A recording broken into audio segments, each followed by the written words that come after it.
예산 과정의 총 9절을 제가 여기 제시를 했는데, 사실 예산 과정의 메인은 이렇게 예산의 편성, 심의, 집행, 결산의 과정이죠. 이 세 가지를 설명하는 게 가장 중요하지만, 이 편성 과정에서 이 두 가지를 설명을 하는 게 편성을 잘 이해할 수 있고, 또 집행은 이 두 가지를 설명하는 게 더 잘 이해할 수 있기 때문에 중간에 각절을 넣어놓은 것이고요. 핵심은 예산의 편성, 심의, 집행, 결산의 4단계를 이해하는 겁니다. 이런 걸 우리는 예산의 주기, 예산 순기라고 표현을 하죠. 뒤에 우리가 예산을 편성 과정을 보면 잘 이해하겠지만, 만약에 지금 2020년도에 지금 현재 보고 있다면 2021년도 예산을 편성 작업을 시작하게 됩니다. 2020년도부터. 그리고 이때는 이제 집행을 하게 되죠. 이때는. 그리고 끝난 다음에 2022년도에는 이게 결산의 과정이 있습니다. 그래서 예산은 이렇게 1년, 2년, 3년의 과정으로 이어지는 게 주로 3년이 소요되는 과정이다는 이야기입니다. 전체적으로 총 36개월이 소요된다기보다 그 정도의 소요되는 이게 과정들이다. 자, 먼저 예산 편성을 보도록 하겠습니다. 예산 편성은 누가 하느냐? 행정부가 다음 회계연도의 세입과 세출에 대한 계획을 만드는 과정입니다. 우리 헌법은 예산에 대한 편성권을 정부에 부여하고 있습니다. 그래서 예산 편성은 정부가 합니다. 그 이유는 여기 나와 있습니다만 너무나 당연하고요. 한번 읽어보시기 바랍니다. 예산 편성 과정의 특성. 예산 편성 과정에서의 그 일반적 행태라는 측면이 우리 여기에서의 예산 편성 과정 일반적 행태와 상향적 과정과 하향적 과정과 상향적 과정이라는 게 나와 있습니다. 이거를 제가 한번 설명을 해보겠습니다. 예산 편성에 대한 전반적인 과정은 제가 실을 설명하는 이걸 아주 머릿속에 가지고 있으면 전체적인 이야기가 굉장히 쉽습니다. 예산은 우리나라의 예산의 최고의 부서는 기획재정부입니다. 기재부에 예산실이 있습니다. 기재부의 예산실은 우리나라의 돈을 다 관리하는 예산이기 때문에 갑 중에 갑이다. 이렇게 표현할 수 있습니다. 공무원에게 있어서도 이 갑이고요. 왜 공무원을 쓰려면 여기 허락을 받아야 되는 거죠, 사실은.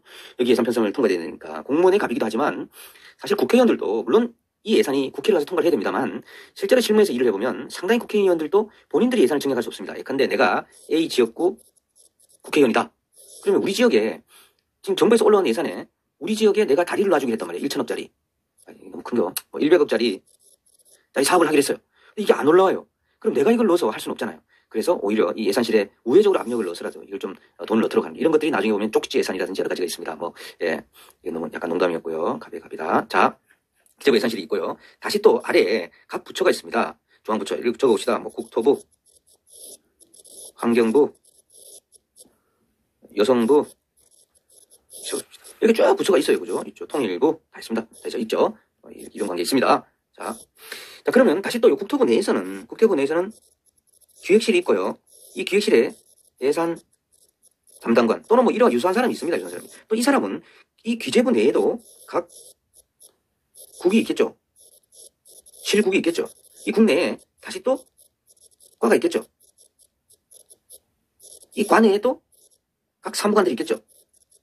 자, 그러면은 여기서 우리는 특히 두 가지에 집중할 필요가 있습니다. 하나는 뭐냐면 이 기재부 예산실, 기획재정부 예산실. 다른 하나는 우리 부의 예산 담당관입니다.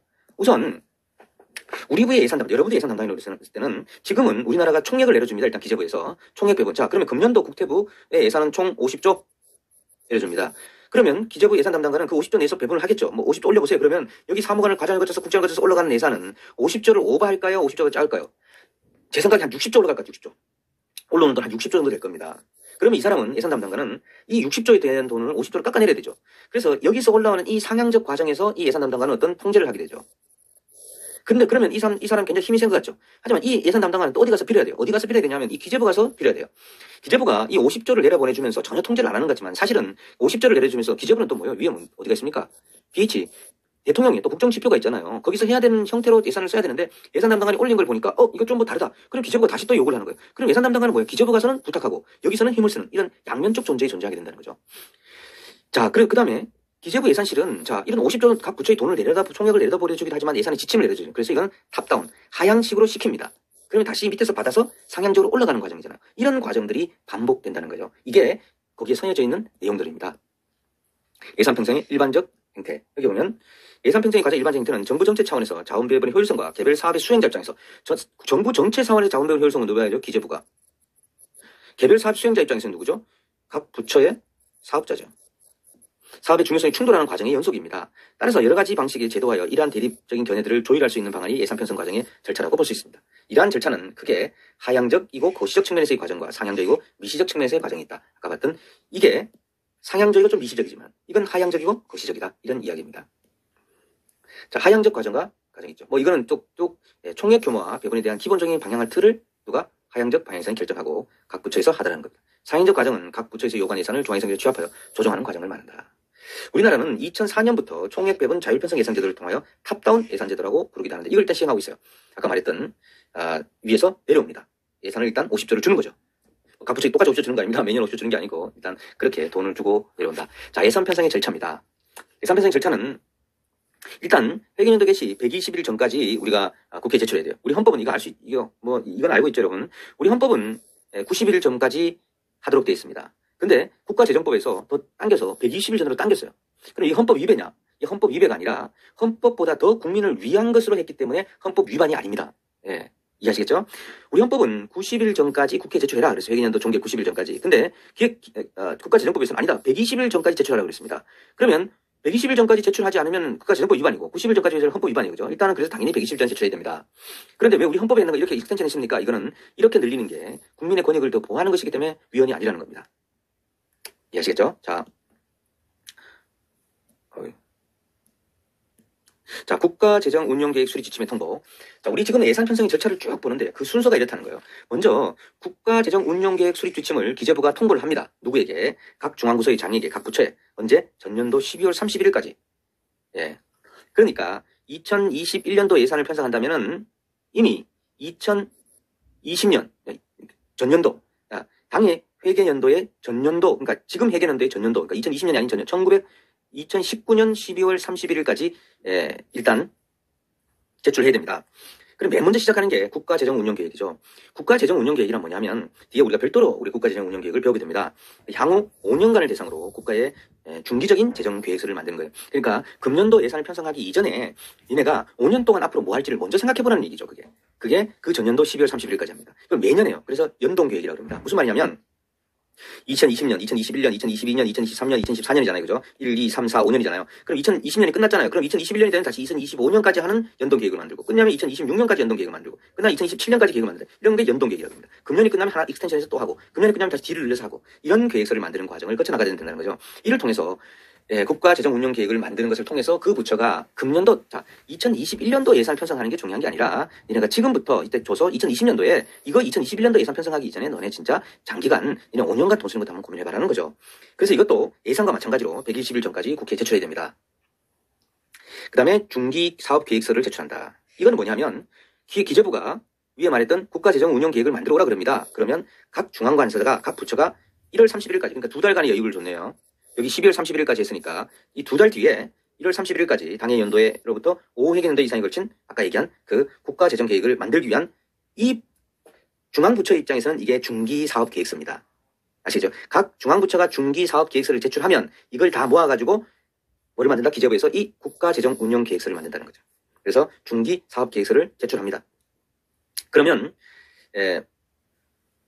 여기에 기금도 포함된다는 걸 좀 알아두시기 바랍니다. 예산뿐만 아니라 5년 동안 사용될 기금도 포함됩니다. 각 부처가 제출한 중기사업계획서는 기획재정부에서 작성하는 국가재정운용계획의 기초가 되며 다음 연도 예산 편성 및 기금용 계획안 수립을 위한 부처별 지출 한도 설정에도 기초 자료가 된다. 자, 그런 다음에 기재부가 이 어마어마한 걸 이제 내려줍니다. 이게 예산안 편성 지침 및 기금 운용 계획안 작성 지침입니다. 다시 말해서 예산과 기금을 어떻게 할 것인지 작성 지침을 내려줍니다. 이게 굉장히 중요합니다. 이 지침을 우리 모든 공무원들이 다 이제 숙지를 해서 예산을 편성하는 겁니다. 내년도 거를. 이거를 매년 3월 31일까지 각 중앙부서의 장 및 기금 관리 주체에게 통보합니다. 그죠? 예.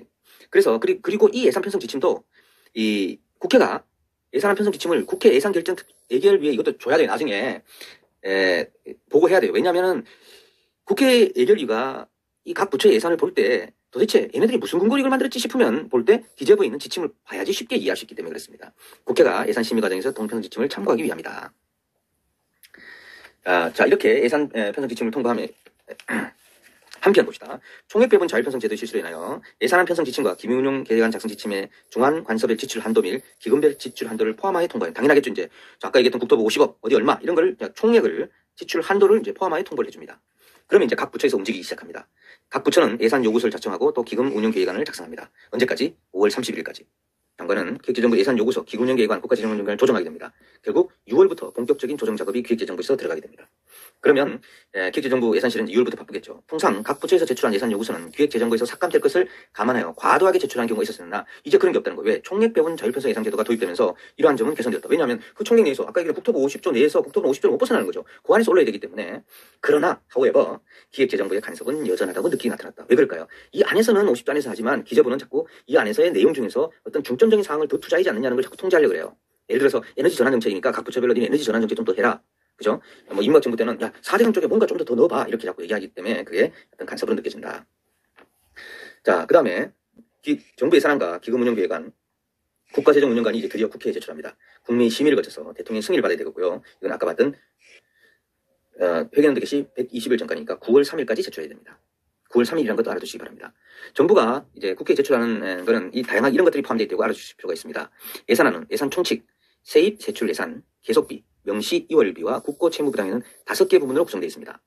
이렇게 구성되어 있고 또한 이런 예산안에는 여러 가지 이런 사업 설명서라든가 성인지 예산서, 조세 지출 예산서, 국고 채무 부담행위 설명서 등이 서류들이 전부 들어가게 됐다. 요 5개는 알아두시기 바랍니다. 요거는 아까 봤던 이 연도와 여러 가지 왔다 갔다 하는 내용들을 제가 상세히 정리해 놓은 것입니다. 한번 살펴보시기 바랍니다. 여기서 아까 봤던 국가재정운용계획에 대해서 조금 한번 살펴보고 마치도록 하겠습니다. 국가재정운영계획은 향후 5년간 대상으로 재정운영계획에 대한 계획을 수립하고 이를 매년 연동하여 수정하는 국가의 중장기적 재정계획서입니다. 무슨 말이냐면 여기 좀 나와 있습니다만 여기 연동식이나 설명이 나와 있으면 이런 거죠. 2019년도, 2020년도, 2021, 22, 23년도라면 1, 2, 3, 4, 5잖아요. 그죠? 2019년도가 지나가고 2020년도가 지나가면 다시 2024년도 걸 플러스하고요. 2021년도 들어가면 다시 2025년도 걸 플러스합니다. 이게 연동이에요. 이렇게 밀려나가면 D를 더 플러스하는 거죠. 이런 형태로 매년 작성하게 되는 거죠. 그러니까 매년 5년 작성하게 된다는 거죠. 계속. 이게 연동계획이다. 아까 봤듯이 이거는 국민의 심의를 거쳐야 예산처럼. 그래서 120일 전까지 국회에 제출해야 됩니다. 이 국가재정운영계획은 계획과 예산을 연계하는 제도적 장치다. 국가가 어떤 계획이 있다면 그건 틀림없이 장기적 계획일 거고 그것과 예산이 어떻게 연동되느냐를 잘 확인하는 것이다. 그 다음에 총량적 재정규율을 위한 제도적 장치로서 기능한다. 총량적 재정규율.